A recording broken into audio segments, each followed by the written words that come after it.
السلام علیکم اور لرن ود عبداللہ میں خوش آمدید۔ آج ہم ایک بہت ہی اہم موضوع کا گہرا جائزہ لے رہے ہیں کہ موجودہ جنگ میں امریکہ اب تک کیا کھو چکا ہے اور کیا ایران جیسی طاقت واقعی امریکہ کو شکست دے چکی ہے یا دے رہی ہے؟ ہاں، یہ واقعی ایک بہت دلچسپ سوال ہے کیونکہ ہم عموماً طاقت کو بس بڑے ہتھیاروں سے ناپتے ہیں نا۔ بالکل۔ تو ہمارا مقصد آج یہی ہے کہ کسی بھی سیاسی حمایت یا مخالفت کے بغیر صرف حقائق اور اعداد و شمار کی بنیاد پر اس بات کا جائزہ لیں کہ جدید جنگ کے عسکری اور معاشی نقصانات کی اصل حقیقت کیا ہے۔ صحیح۔ اور اگر ہم جنگ کی قیمت کی بات کریں تو اندازہ ہے کہ اس موجودہ جنگ کی کل لاگت تقریباً $3.4 ٹریلین ہے۔ 3.4 ٹریلین؟ اوف! ہاں، مطلب صرف ابتدائی 100 گھنٹوں میں ہی نا $3.7 ارب خرچ ہو گئے تھے، اور ایک وقت ایسا بھی آیا جب روز کا خرچ $2 ارب تک پہنچ گیا۔ ایک دن میں $2 ارب؟ یہ تو مطلب ایسا ہے جیسے روزانہ ایک نیا اور شاندار شہر بسایا جائے اور رات کو اسے آگ لگا دی جائے۔ بالکل ایسا ہے۔ کوئی بھی معیشت اتنی تیزی سے اپنا سرمایہ جلا کر طویل عرصے تک کھڑی نہیں رہ سکتی۔ تو یہ اتنا بے پناہ پیسہ جا کہاں رہا ہے؟ دیکھیں، یہ پیسہ زیادہ تر انتہائی مہنگے اور جدید ہتھیاروں پر لگ رہا ہے۔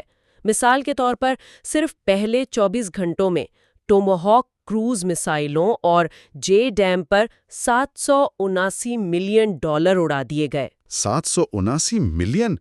ایک منٹ، یہ جے ڈیم اور ٹوموہاک اتنے مہنگے کیوں ہیں؟ یہ کرتے کیا ہیں؟ ٹوموہاک دراصل وہ میسائل ہیں جو سینکڑوں کلومیٹر دور سے بالکل درست نشانہ لگاتے ہیں، اور جے ڈیم وہ ایک سمارٹ کٹ ہے جو عام روایتی بموں کو جی پی ایس کی مدد سے پن پوائنٹ ٹارگٹ تک پہنچاتی ہے۔ اچھا۔ تو اس ٹیکنالوجی سے عام شہریوں کا نقصان تو کم ہوتا ہے، لیکن اس کی جو معاشی قیمت ہے نا، وہ بہت بھاری پڑتی ہے۔ تو اگر ان کے پاس اتنے مہنگے اور جدید ترین ہتھیار ہیں تو مسئلہ کیا ہے؟ وہ حاوی کیوں نہیں ہو رہے؟ اصل مسئلہ وہ ہے جسے ہم غیر متوازن جنگی حکمت عملی یا ایسیمیٹرک وارفیئر کہتے ہیں۔ مطلب مخالفین جانتے ہیں کہ وہ معاشی لحاظ سے امریکہ کا مقابلہ نہیں کر سکتے۔ صحیح۔ تو وہ سستے ہتھیار استعمال کرتے ہیں۔ بالکل۔ اب دیکھیں نا، امریکہ کا پیٹریاٹ انٹرسیپٹر میزائل تقریباً $4 ملین کا ہے، اور ان کا سب سے جدید دفاعی نظام تھیڈ، اس کا ایک انٹرسیپٹر $12 ملین کا پڑتا ہے۔ $12 ملین ایک میزائل کے؟ ہاں۔ اور اس کے مقابلے میں ایک ایرانی شاہد ڈرون کی قیمت صرف $50,000 ہے۔ ارے یہ تو وہی بات ہوئی نا کہ ایک مچھر مارنے کے لیے سونے کا ہتھوڑا استعمال کیا جائے۔ مطلب $12 ملین کا میزائل ایک $50,000 کے ڈرون کو گرانے کے لیے۔ ہاں، اور اسی لیے چھوٹی طاقتیں سستے ہتھیاروں کا مسلسل استعمال کر کے معاشی طور پر مضبوط طاقت کو تھکاتی ہیں۔ لیکن مجھے یہ سمجھ نہیں آتا کہ اگر امریکہ کے پاس اتنی جدید ٹیکنالوجی ہے تو وہ ان ڈرونز کا مقابلہ کرنے کے لیے کوئی سستا سسٹم کیوں نہیں بنا لیتے؟ وہ اتنے مہنگے میزائل کیوں ضائع کر رہے ہیں؟ یہی تو جدید عسکری ٹیکنالوجی کا سب سے بڑا مخمصہ ہے۔ ان کا جو موجودہ دفاعی نظام ہے وہ بڑے، اونچے اور تیز بیلسٹک میزائلوں کو روکنے کے لیے ہے۔ یہ جو شاہد ڈرونز ہیں نا، یہ بہت چھوٹے ہوتے ہیں اور زمین کے بالکل قریب اڑتے ہیں۔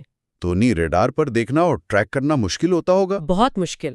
اور جب وہ اچانک نظر آتے ہیں تو بچنے کا واحد فوری حل یہی کروڑوں ڈالر کے انٹرسیپٹر میزائل ہوتے ہیں۔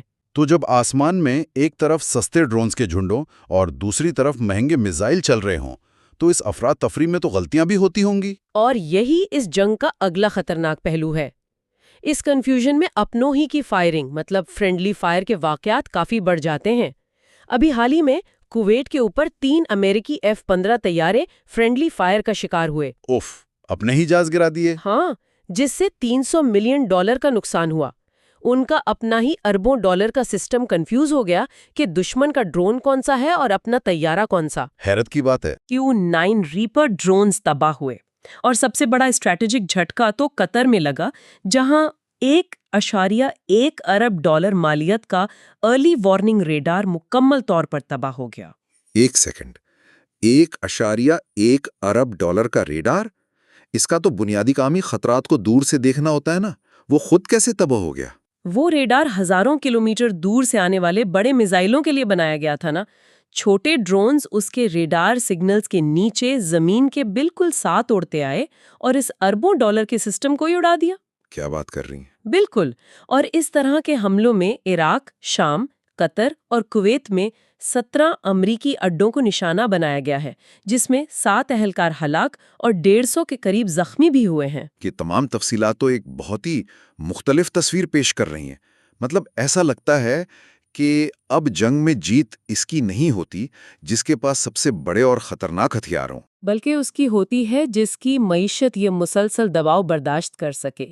طویل مدتی معاشی برداشت ہی اب جدید جنگ کی ہار جیت کا حتمی فیصلہ کر رہی ہے۔ بالکل۔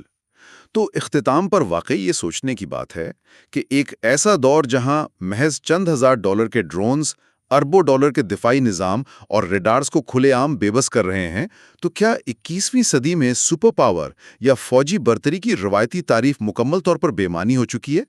کیا طاقت کا مطلب اب بڑے ہتھیار ہیں یا کم خرچ میں زیادہ نقصان پہنچانے کی چالاکی؟